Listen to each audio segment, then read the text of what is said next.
നിമിഷപ്രിയയെ വധശിക്ഷയിൽ നിന്നും രക്ഷപ്പെടുത്തുന്ന അതേ സമയം തന്നെ കാന്തപുരം ഉസ്താദ് ചില ആളുകളെ പരാജയപ്പെടുത്തുകയും ചെയ്തിട്ടുണ്ട്.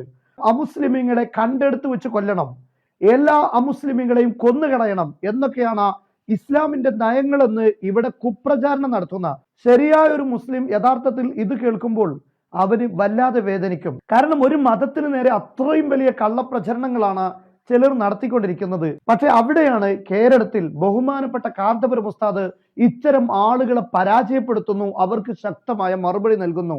കണ്ടെടുത്ത് വെച്ച് കൊല്ലണമെന്നല്ല, തൂക്കുകയറിലേക്ക് എത്താനിരിക്കുന്ന നിമിഷപ്രിയയെ രക്ഷപ്പെടുത്താനുള്ള വഴി അന്വേഷിക്കുകയായിരുന്നു. മാനുഷികമായ പരിഗണനയാണ് ഇവിടെ നൽകുന്നതെന്ന് കാന്തപുരം ഉസ്താദ് പറഞ്ഞു.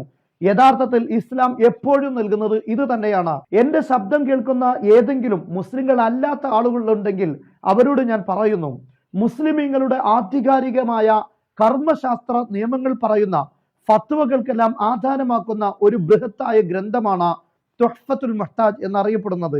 ഈ ഗ്രന്ഥത്തിൽ ഞങ്ങളൊക്കെ പഠിക്കുകയും പഠിപ്പിച്ചു കൊടുക്കുകയും ചെയ്ത ഒരു പ്രധാനപ്പെട്ട ഭാഗമുണ്ട്.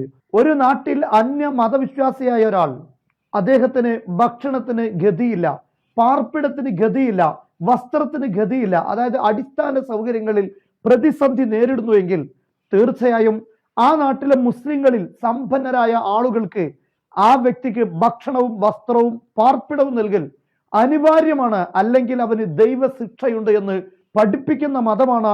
അത്തരം കാര്യങ്ങൾ കർമ്മശാസ്ത്ര ഗ്രന്ഥങ്ങളിൽ രേഖപ്പെടുത്തിയ മതമാണ് ഇസ്ലാം. കണ്ടെടുത്ത് വെച്ച് കൊല്ലണമെന്നാണെങ്കിൽ ഈ വധശിക്ഷയ്ക്ക് വിധിക്കപ്പെട്ട ഈ ഒരു സഹോദരിയെ രക്ഷിക്കാൻ എങ്ങനെ കാന്തപുരം ഉസ്താദ് വരും? അദ്ദേഹം ഒരു മതപണ്ഡിതനാണ്.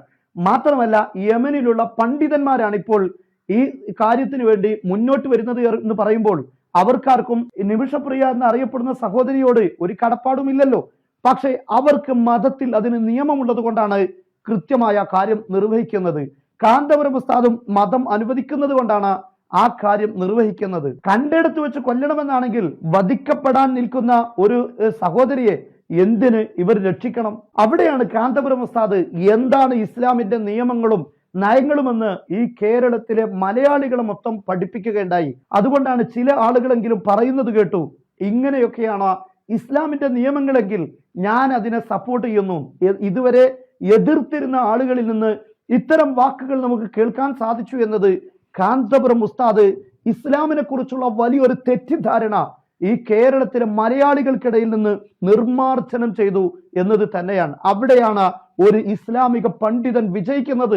ദീർഘകാലം കത്തിയും വാളുമെടുത്ത് തീവ്രവാദം പഠിപ്പിച്ച് ഇതിനെയൊക്കെ പ്രതിരോധിക്കണമെന്ന് മുസ്ലിങ്ങളിലെ പാവപ്പെട്ട ചില ആളുകളെ തെറ്റിദ്ധരിപ്പിച്ചു കൊണ്ടിരിക്കുന്ന ചില വളഞ്ഞ ഇസ്ലാമിന്റെ ആളുകൾക്ക് ഇതിൽ കുരുപൊട്ടുന്നതിന്റെ കാരണം കത്തികൾക്ക് പ്രസക്തി ഇല്ലാതെ ആയിപ്പോയി, അല്ലെങ്കിൽ തീവ്രവാദം ഈ മുസ്ലിം സമൂഹത്തിനിടയിൽ പഠിപ്പിച്ചു കൊടുക്കുന്നതിന് പ്രസക്തിയില്ല.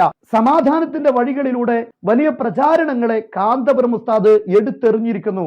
അതുകൊണ്ടാണ് ജമാഅത്തെ ഇസ്ലാമിയും ജമാഅത്തെ ഇസ്ലാമിയുടെ പോഷക ഘടകങ്ങളും അതോടൊപ്പം തന്നെ ഇവിടെ ഇസ്ലാം വിരുദ്ധ തീവ്ര സ്വഭാവമുള്ള ചില ആളുകൾക്കുമാണ് ഈ വിഷയത്തിൽ വലിയ പ്രശ്നമുള്ളത്. കാരണം അവർക്ക് രണ്ടുപേർക്കും സമാധാനം ഇഷ്ടമില്ല.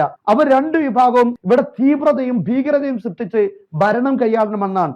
ജമാഅത്തെ ഇസ്ലാമിയുടേതും അത് തന്നെയാണ്, അപ്പുറത്തുള്ള വിരുദ്ധ കക്ഷികൾ അവരും അത് തന്നെയാണ് സ്വീകരിക്കുന്നത്. അവിടെയാണ് സമാധാനത്തിന്റെ നായകനായി വന്ന കാന്തപുരം ഉസ്താദിനെ അവഹേളിക്കാൻ നിമിഷപ്രിയയെ തൂക്കിലേറ്റിയാലും വേണ്ടിയില്ല, വധിച്ചാലും വേണ്ടിയില്ല. കാന്തപുരം ഉസ്താദിന്റെ നയങ്ങൾ വിജയിച്ചു കഴിഞ്ഞാൽ റിയൽ കേരള സ്റ്റോറി ഇവിടെ ഉണ്ടാകും. ആ സ്റ്റോറിയല്ല അവർക്ക് ആവശ്യം. ഇവിടെ സംഘപരിവാർ പ്രചരിപ്പിച്ച തീവ്രവാദം നിറഞ്ഞ കേരളത്തിന്റെ സ്റ്റോറിയാണ് ഈ പറഞ്ഞ ചില ന്യൂനപക്ഷ മുസ്ലിം വിഭാഗത്തിന് ആവശ്യം. കാരണം മുസ്ലിം വിഭാഗങ്ങളെ തീവ്രവാദത്തിലൂടെ അവരുടെ രാഷ്ട്രീയ പക്ഷത്തേക്ക് കൂട്ടിച്ചേർത്തുക എന്നതാണ് അവരുടെ ലക്ഷ്യം. അതുപോലെ തന്നെ മറ്റൊരു ഭാഗത്ത് മുസ്ലിങ്ങളെല്ലാം അന്യമതസ്ഥരെ കൊല്ലുന്നവരാണെന്ന് പ്രചരിപ്പിച്ചിട്ട് വേണം വോട്ടും ഭരണവും ഒക്കെ നേടാൻ. അതുകൊണ്ട് തന്നെ അവരും അത് പ്രചരിപ്പിക്കുന്നു.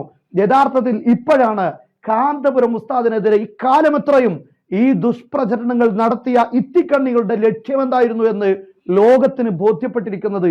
മലയാളത്തിലെ കേരളത്തിലെ ബുദ്ധിജീവികൾക്കെല്ലാം കാര്യം ഇപ്പോൾ വ്യക്തമായി. കാന്തപുരം ഓരോ കാര്യങ്ങളും മതത്തിനകത്തും പുറത്തുമുള്ളതെല്ലാം ഇടപെടുന്ന ഘട്ടങ്ങളിലൊക്കെ ഈ ജമാഅത്തെ ഇസ്ലാമിയെ പോലുള്ള ന്യൂനപക്ഷ മുസ്ലിം വിഭാഗം എന്തിനാണ് എപ്പോഴും ഇങ്ങനെ ഒച്ചപ്പാടുണ്ടാക്കിക്കൊണ്ടിരിക്കുന്നത് എന്നവർ ചിന്തിച്ചിട്ടുണ്ടെങ്കിൽ ഇന്നവർക്ക് അതിന് മറുപടി കിട്ടിയിരിക്കുന്നു.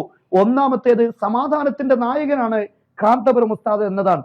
രണ്ടാമത്തേത്, ഞങ്ങളും മുസ്ലിം സമുദായത്തിലെ സംഘടനകളാണ്, പക്ഷെ കാന്തപുരം വളരുന്നു, ആ വളർച്ചയിലുള്ള അസൂയയാണ്.